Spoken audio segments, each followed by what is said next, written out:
Prince দিশারি presents. দর্শক শুভেচ্ছা জানাচ্ছি। আমি প্রিন্স দিশারি। কালামপুরের যে বাজারের সাথে যে বংশী নদী, সেই বংশী নদীর মাঝখান থেকে আমরা এখানে খেওয়া নৌকায় উঠেছি। খেওয়া নাকি গুদারা? গোদারা। গুদারা। গোদারা। গুদারার ভালো নাম কি? খেওয়া। খেওয়া। খেওয়া। খেওয়া। আচ্ছা, আপনার নাম কি? আমার নাম আবু সাইদ। আবু সাইদ। আপনি কত বছর এখানে নৌকা মানে পারাপার করেন? 11 বছর। 11 বছর। 11 বছর। কোথায় যাচ্ছি? কালামপুর থেকে পার হয়ে আমরা কোথায় যাচ্ছি? ভালুম। আমি কালামপুর বাজার থেকে যাচ্ছি ভালুম, একটি গুদারা ঘাট, সেই গুদারায় পার হয়ে। আর দেখতে পেয়েছেন আপনারা, এটাকে দড়া টানার খাওয়া। আপনার হোম ডিস্ট্রিক্ট, জন্মস্থান কোথায়? ফরিদপুর, গোপালগঞ্জে, কাশিয়ানী থানা, পোস্ট অফিস সাজাই, গ্রামের নাম রাজকান্দি। তো এখানে কত বছর আসছেন? কত বছর? 47 বছর। 47 বছর। ছোটবেলায় চলে আসছেন? ছোটবেলায়। তখন আপনার বয়স ছিল কত? 12 বছর। 12। 47 আর 12, 59 বছর। 59 বছর। 59 বছর। এই যে মুরব্বী বাবা, তার বয়স 59 বছর, কিন্তু এখনো তার যথেষ্ট শক্তি সামর্থ্য আছে দেখে মনে হচ্ছে, এবং কোনো রোগ নেই, না? না না, কোনো রোগ নেই। আসলে দর্শক, খেটে খাওয়া মানুষেরা কত ভালো থাকে বুঝতেই পারছেন। তো এই ঘাট আপনি পরিচালনা করেন। আমি তো পরিচয় এখন আমি যাব কোথায়? এখানে কোনো চায়ের স্টল আছে? আছে, 4 হোস্টেল আছে। চায়ের স্টল এখানে কে চালায়? আমার মেয়ে লোক চালায়। মানে আপনারাই ঘরে বাইরে দুজন? হ্যাঁ। ও আচ্ছা, দারুণ। তো দর্শক, আমরা এখানে চা খাবো। কি নাম বললেন? আবু সাইদ। আবু সাইদ। তা এই যে বাবা আবু সাইদ, উনাকে আমরা সাথে নিয়ে গিয়ে চা খাবো। এখানে আমরা যাচ্ছি ভালো, একটু আসবেন আমাদের সাথে?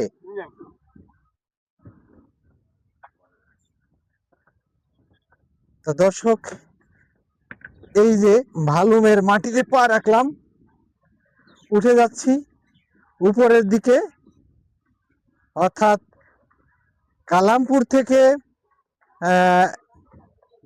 ভালুম এসেছি। দেখতে পাচ্ছেন, সিঁড়ি বেয়ে উপরে উঠে যাচ্ছি। আসলে উপরে উঠতে গেলে সিঁড়ি লাগে, উপরে উঠতে গেলে সিঁড়ি লাগে না? সিঁড়ি লাগে। মানে মানুষ যদি জীবনে উন্নতি করতে চায়, উন্নতির জন্যও তো সিঁড়ি লাগে, তাই না? সিঁড়ি লাগে। সিঁড়িও আমি দিয়ে দিছি। আপনি দিয়ে দিচ্ছেন? হ্যাঁ, সিঁড়িও আমি আচ্ছা। দিয়ে দিছি। তা এই হচ্ছে সেই মুরব্বী, যে বাবা এই ঘাট পরিচালনা করে দীর্ঘ সময় ধরে, যিনি খাওয়া চালাচ্ছে। তাই এই দোকানটা, না দোকানটা তার সহধর্মিনী, তাই না? হ্যাঁ, সহধর্মিনী। তো এখানে চা খাবো। দেখতে পাচ্ছেন মিনু। বেশিরভাগ বিড়ালের নামই তো মিনু। কি শান্তিতে ঘুমাচ্ছে। মানুষ তো আজকাল এরকম শান্তিতে ঘুমায় না। চা কারা খায় এখানে এত নিরিবিলি? এখানে কোনো ফ্যাক্টরি আছে নাকি? ফ্যাক্টরি নেই। তা কারা চা খায়? ওই পার থেকে আসে নাকি? এলাকার মানুষ আসে না? চা কটার থেকে কটা পর্যন্ত চা বিক্রি করেন? সকালে আসেন কয়টায়? 6টায়। হ্যাঁ, তারপরে আর চলে যান কয়টায়? রাত 10টা। এখানে বেশ আড্ডা হয় না সবাই? মানুষ কি এখানে সবাই আড্ডা জমা? এখানে কি টেলিভিশন দেখে? এখানে সবাই আনন্দ করে না? দর্শক, এক মায়ের সাথে কথা বলতেছি। এই মা এখানে চা বিক্রি করে সকাল 6টায়, অর্থাৎ ভোর 6টায় আসে আর রাত 10টা পর্যন্ত। এত নিরিবিলি। অর্থাৎ এটা ভালুম খেওয়াঘাট নাকি? ভালুম খেওয়াঘাট বা গুদারা ঘাট। তা দেখতে পাচ্ছেন, এই চায়ের স্টলে রয়েছে একটি টেলিভিশন।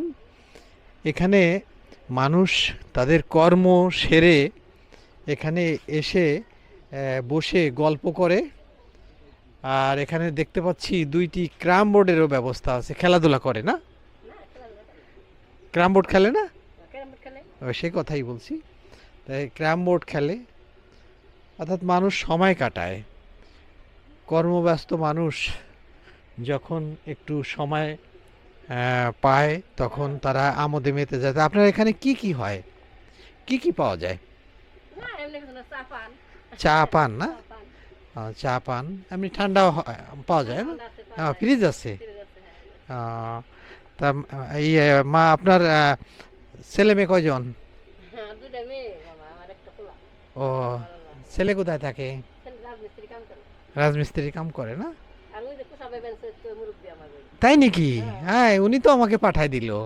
উনি বলল যে যান চা খেয়ে আসেন এখান থেকে। উনি বলল যে এখানে উনি 11 বছর নৌকা নৌকা চালায় না? আহ, বর্ষালে নৌকা চালায় আর উন্নাইলে না ওই কাতি মাছ আসে, কাতি মাছ আইলে না মামা হ্যাঁ ওই 500 টাকা গাইরে বাঁশের একটা মাছাল দিয়ে দেয় গাঙ্গের উপর। তাই? আল্লাহ, এই তো এই যে মুরব্বি আমার তাই না? মামা আমি তো কোনো কাজ না না, খুব ভালো হয়েছে, খুব ভালো। আপনারা এখানে ঘাটটাকে সচল রাখছেন। ও, তো এইখানকার এই আসলে কত নিরিবিলি শান্ত পরিবেশ। Cash cash.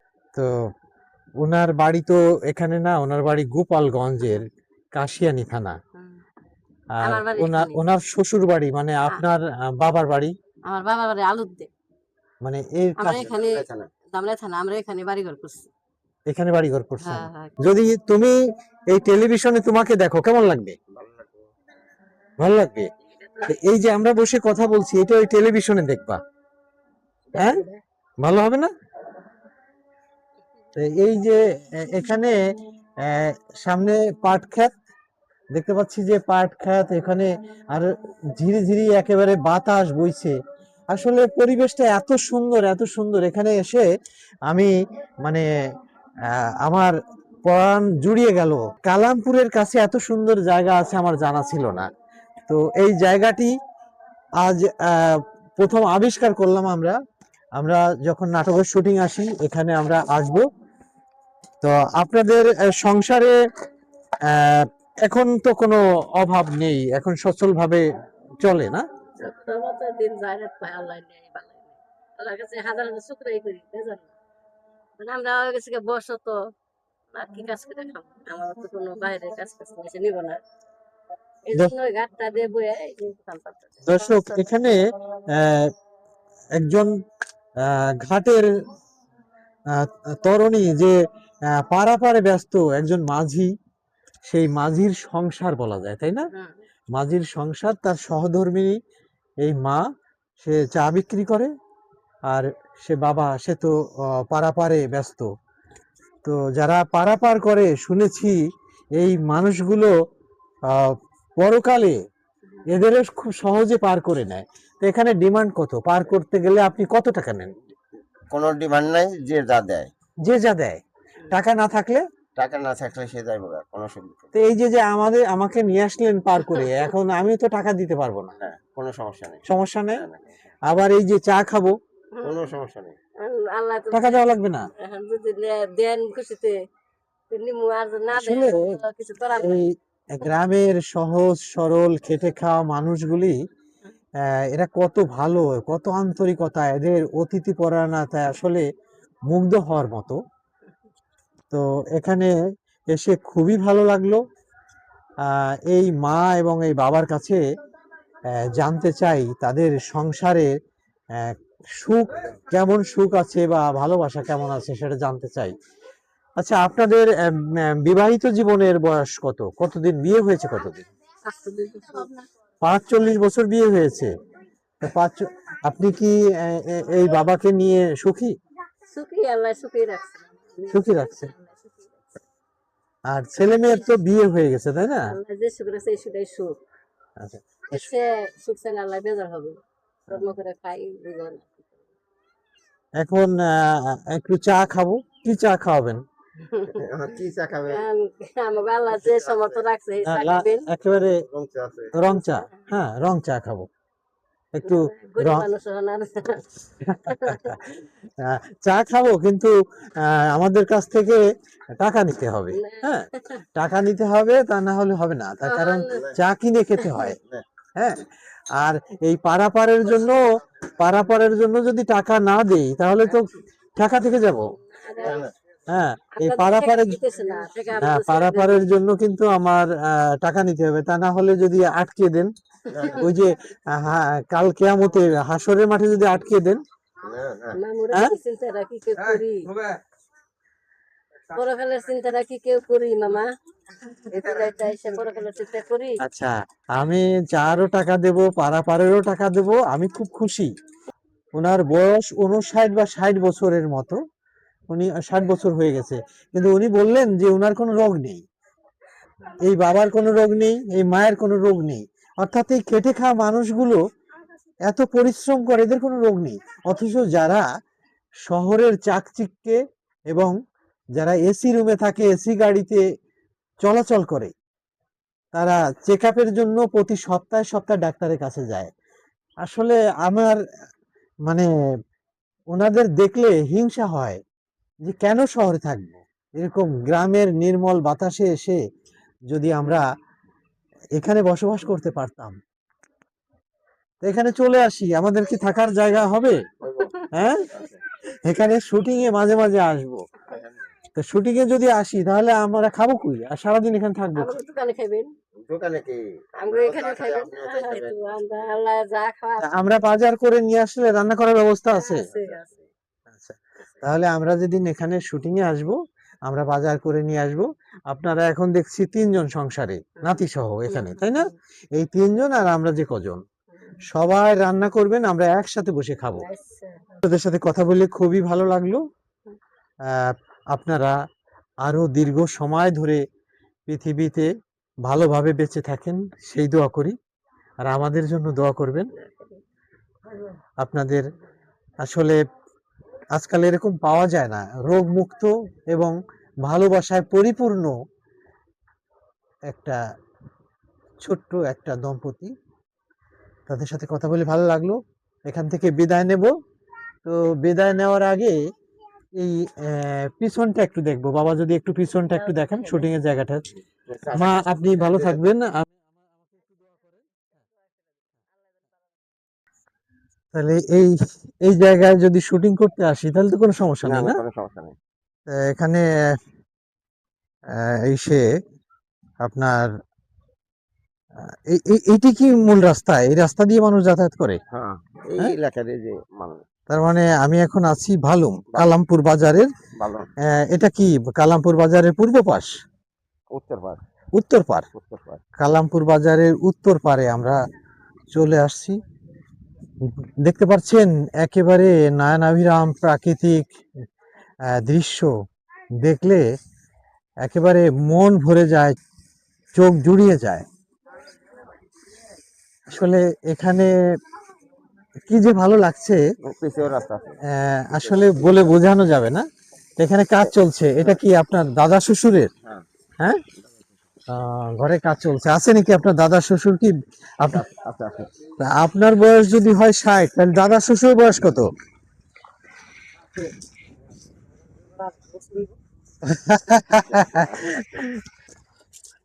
এখানে নির্মাণ শ্রমিকেরা কাজ করেছে, দেখতে পাচ্ছেন এখানেও পাম্প বসানো। ওই আপনার দাদা শ্বশুর আছে নাকি দেখেন।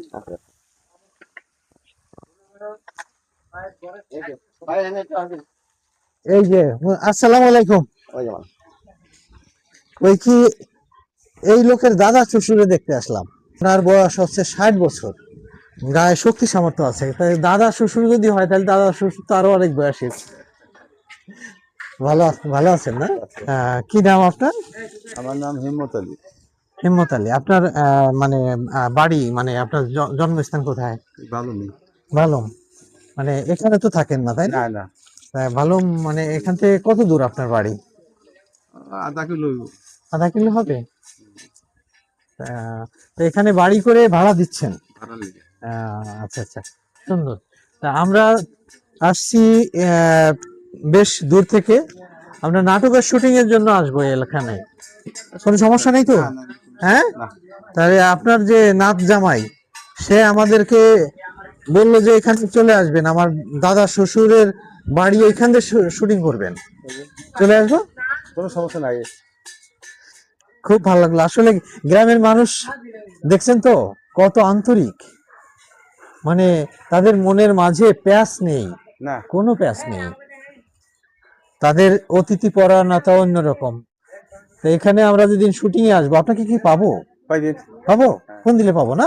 না থাকবো থাকবো ওই ওয়ালের মধ্যে আমার নাম্বার আছে। তাই? তাহলে আপনি ওদিন থাকবেন আমাদের সাথে, হ্যাঁ? আমার ফোন দিয়ে আসো আমি জানি। আচ্ছা আচ্ছা আচ্ছা, খুব ভালো লাগলো। তা ঠিক আছে, দোয়া করবেন আমাদের জন্য। পয়েন্ট করে কি দিতে না না না, চা কিছু খাই না। না? না খাই না না চা না, খাওয়ার জন্য আপনার নাচ জামাই অনেক বলছিল, কিন্তু চা খেয়েছি আজকে না। হ্যাঁ, তো দোয়া করবেন আমাদের জন্য। অবশ্যই অবশ্যই। আসসালামু আলাইকুম। তো দর্শক, চলে যাব এবার, বিদায় নেবার পালা। তো এখান থেকে আমরা এই বাবার হাত ধরে আবার সেই নৌকায় করে চলে যাব আমাদের গন্তব্যে। আপনাদের সাথে আবারও দেখা হবে অন্য কোথাও, অন্য কোনো ভিডিও নিয়ে। সেই পর্যন্ত আপনারা ভালো থাকুন, সুস্থ থাকুন। ধন্যবাদ সবাইকে। ভালুম থেকে চলে যাচ্ছি, যাওয়ার পথে নৌকার পরে দেখছি একটা ঘুঘু পাখি, সে ইনজুরি হয়েছে, অসুস্থ হয়ে পড়ে গেছে। সে ধরে নিয়েছে, ভেবেছিলাম সে খাবে, কিন্তু না, সে এই পাখিটিকে চিকিৎসা করে আবার ছেড়ে দেবে, তাই তো? জি জি।